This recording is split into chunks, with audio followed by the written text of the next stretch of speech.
Hi friends, అందరు బాగున్నారా? Welcome to my channel GR blogs 96. ఇప్పుడు నేను వట్టిమిరపకాయల పప్పు ఎలా చేయాలో చూపిస్తాను. ఇప్పుడు నేను ఒక చిన్న గ్లాస్ కందిబెల్లను తీసుకున్నాను. కందిబెల్లను ఇప్పుడు నీట్గా కడుక్కుందాం ఫ్రెండ్స్.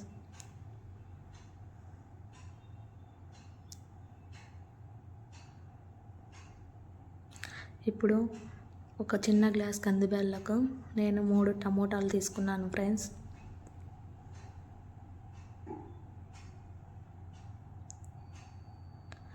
టమోటాలను మీడియం సైజులో కట్ చేసుకుందాం.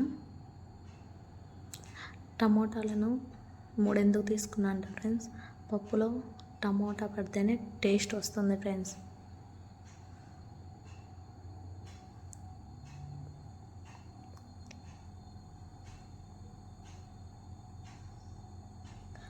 ఇప్పుడు మనం టమోటాలను తీసుకున్నాం కదా, ఇప్పుడు ఉల్లిపాయను ఒక చిన్న ఉల్లిపాయను కట్ చేసుకుందాం, పప్పులోకి వేసుకుందాం.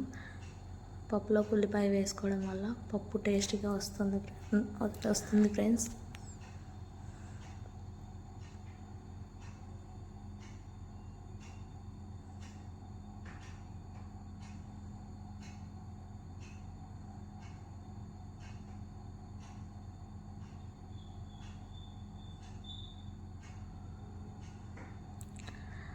కందిపప్పు, టమోటాలు, ఉల్లిపాయలు, చింతపండు,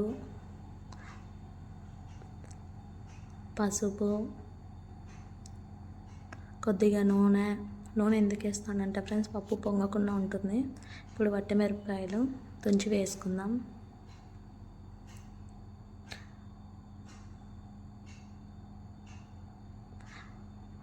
ఇప్పుడు 2 గ్లాసుల నీళ్ళని యాడ్ చేసుకున్నాను ఫ్రెండ్స్, ఉడకడానికి సరిపడంత. ఇప్పుడు కుక్కర్ మూత పెట్టుకొని 5 విజిల్స్ వచ్చేటట్టు చూసుకోవాలి.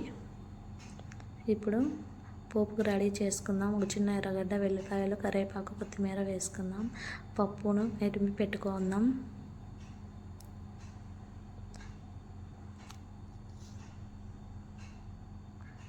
ఇప్పుడు పోపుకు రెడీ చేసుకుందాం ఫ్రెండ్స్.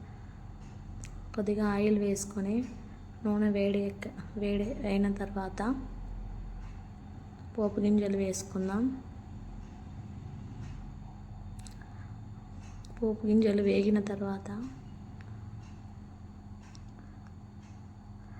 వెల్లుల్లి వేసుకుందాం ఫ్రెండ్స్.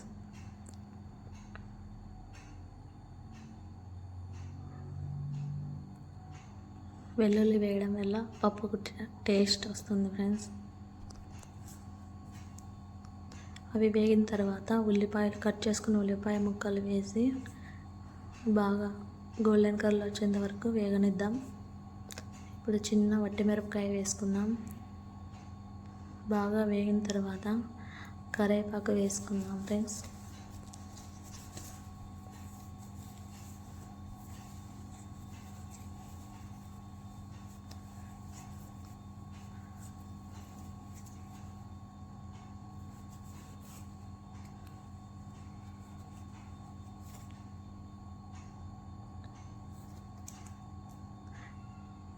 కరివేపాకు వేసుకున్న తర్వాత మనం కొద్దిగా ఇంగువ వేసుకుందాం ఫ్రెండ్స్. ఇంగువ వేసుకోవడం వల్ల పప్పు టేస్ట్ వస్తుంది. ఇప్పుడు కొత్తిమీర వేసుకుందాం. అవన్నీ కొంచెం సేపు వేయించిన తర్వాత మనం పెట్టుకున్న పప్పుని వేసి బాగా కలుపుదాం.